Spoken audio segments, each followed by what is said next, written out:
The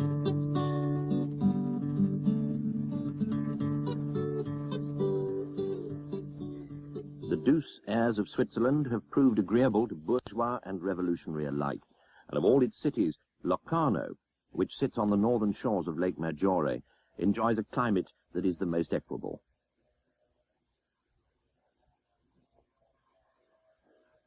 For the last 12 years, it has been the home of Erich Fromm, psychoanalyst and philosopher.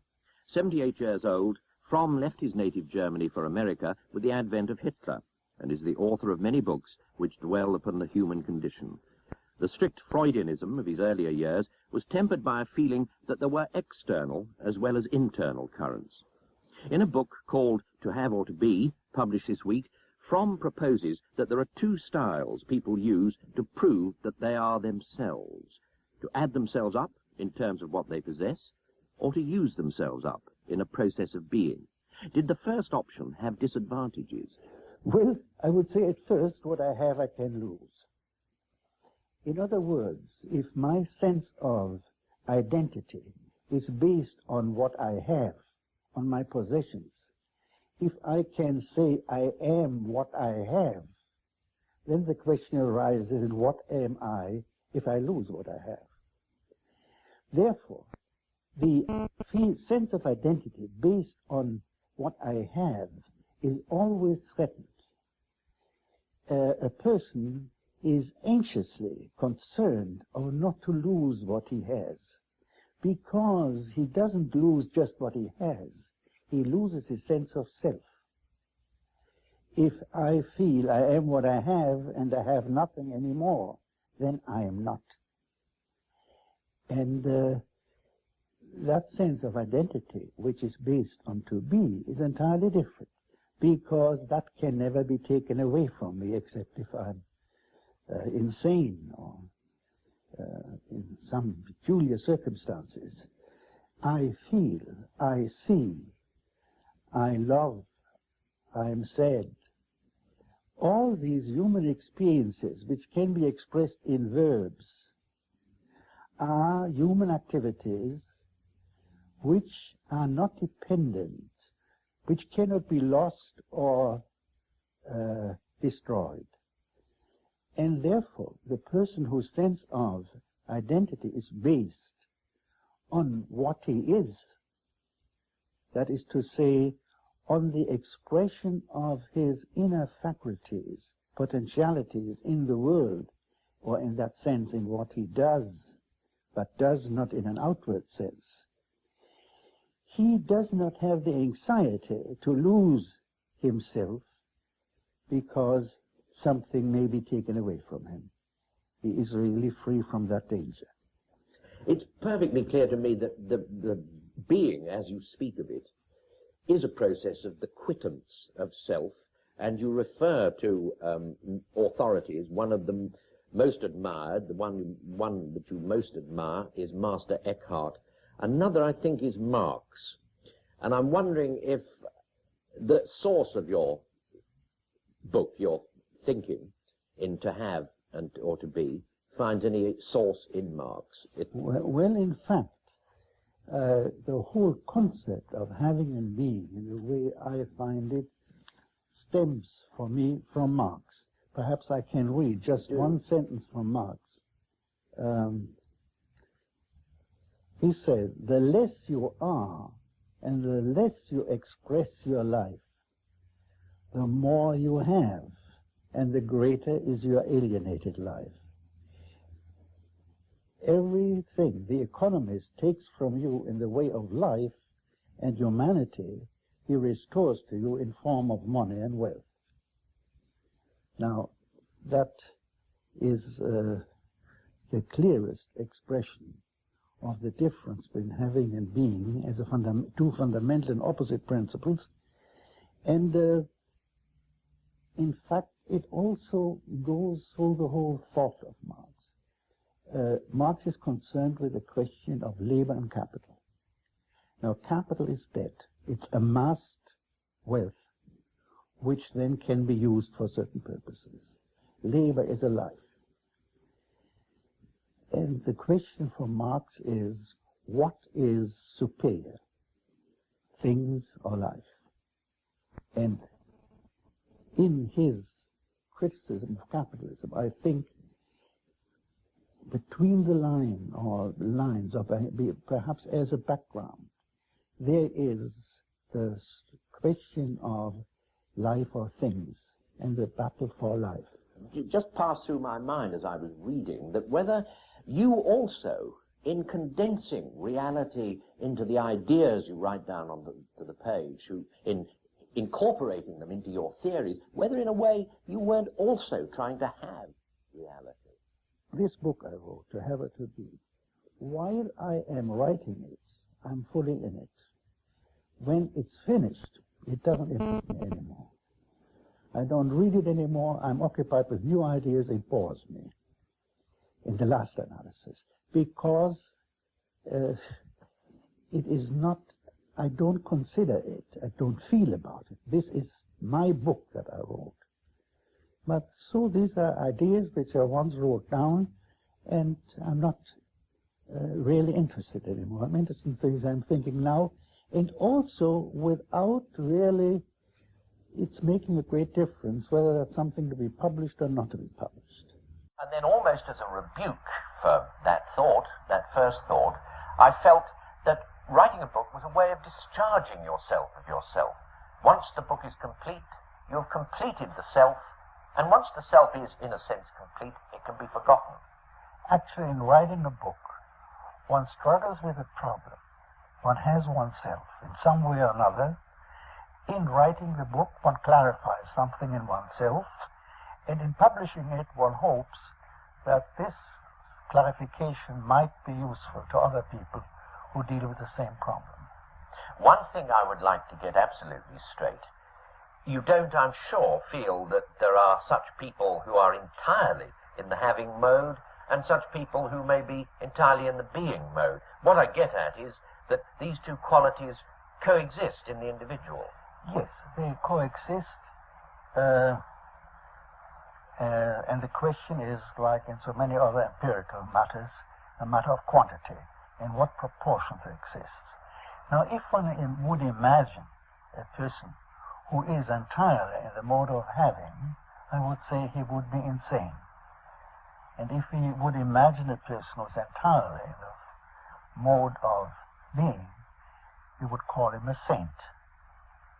The saints are rarer than the insane people, unfortunately, but most of us are somewhere in between, and it is a matter of empirical analysis, which is not difficult to accomplish, to come to know what proportion, by and large, in a person is in the level of, or in the sector of having, and what in the sector of being.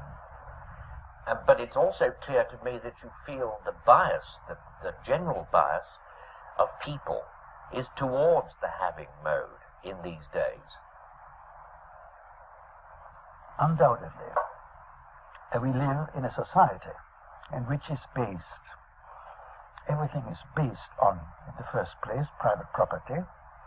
Private property is, in a way, sacred, and the threat against private property arouses feelings which go far beyond the existing danger that somebody may be deprived of what he has. It is really an attack against his religion, and he develops the kind of same fanatical feeling as if somebody attacks his God or his dogma, his religious dogma. And even those who have no private property to speak of, even for those, the concept of private property is sacred. There was an interesting thing after the First World War. There was in Germany a referendum where the former kings and princes should have their property confiscated for the use of the people, because after all they were responsible for the loss of the war. They had started it. Great majority no, because the concept of private property was so sacred that people rather were going hungry than to touch the private property of the German emperor. You feel that people who live more by the having style than the being They would allow that to take over, to push out being. Well, actually, you will find, for instance, that it's very difficult for those people who are essentially living in the having structure of sitting still and doing nothing, or even thinking nothing and not talking. They get very anxious after 5 minutes or earlier, because this actually constitutes one very pure form of being, to be and not to think about anything, and to be quiet and in a peculiar way happy in the act of being. This is me, here I am, I sit, I see the light. And there's no purpose to it. By having is always a purpose, getting something. Being, in its last sense, has no purpose. It is just being. And one could also say in philosophies or religions based on being, being is that which is sacred. Because in a way, being is life, as against acting purposefully to make a living, which most people think about, even if they have nothing, because they have nothing else to think about. You refer very interestingly to certain ways of having that are by no means obvious ways of having. For instance, you refer to knowledge as a way of having. Yes. Well, and you can see this very concretely and very often. You see the type of professor who knows everything and tells us nothing, who is completely uninterested, but he knows everything. And you can find a person who knows very little, but who tells a little story, a little otherwise indifferent story even, with so much aliveness and with so much of his being in it, that the story becomes very interesting and the person becomes interesting, and all there is an expression of being and not an exposition of having knowledge. And I guess everybody knows of his teachers at school and of his professors if he has gone to the university. They're very two different types, and how rare those professors are who do not communicate knowledge as a thing which I give to the other, but which exude aliveness, and the knowledge is almost secondary. There's a hint of the apocalyptic here and there in the book. I'll just quote from it. You say, for the first time in history, the physical survival of the human race depends on a radical change of the human heart. And you say only a fundamental change in human character can save us from a psychological and economic catastrophe. Is such a change possible, and how? I believe as long man is man, and one has not yet interfered with his brain, and one has not given him drugs which deprive him of his reason, his power of reasoning. As long that is so, there is the hope that man will do what he has done so far throughout his history, namely prevent his self-destruction as a species. But today we are perhaps, or not perhaps, we are in the situation that by continuing with a powerful technique and a powerless reasoning, we might bring it to a catastrophe which just wipes out the human species, which from a cosmical standpoint would not be a very important event. Well, you then go on to list the qualities you feel some figure you call the new man should have, and I may say they're the sort of goals of good that no sensible person, no thinking person could deny. But I wonder, when you list them, do you list them feeling you will have more luck in getting them adopted than, say, did Master Eckhart or the Buddha or Jesus? Well, that is certainly a very good question. And I cannot give a good answer, because I'm very skeptical about having them adopted, and I certainly don't live in the illusion that I say something new which has not been said more powerful and more beautifully by other people. But I think in every situation, provided one is concerned with the future of man, everybody has to be a witness to the truth. An intellectual by writing, if he happens to be a writer, other people in other ways, and there I cannot believe that the percentage of hope counts. In betting, one may not bet on a horse which has only a 5% chance. In saving the life of a person, a whole apparatus is put into action to save a single life. When it goes in the question of life and death, one cannot count percentages. As long as there is life, there's only one thing to do: to shout and to try to make people more aware of where their illusions lead them into destruction. An interesting proposition you have in the book is what you call a Supreme Cultural Council to advise governments, citizens and politicians on what might be culturally desirable or undesirable. How would we find people adequate to serve on such a council? Well, I have thought about that. This is not easy. You cannot do it by popular vote. But I think there is a certain consensus among the culturally active forces of the country which would come to a conclusion. I think practically this could be done, for instance, by first choosing 3 people who are undoubtedly belong to the most fruitful representative of a country's culture, from art, science, and so on, or 5. These 5 then would discuss whom they want to adopt, or some such method.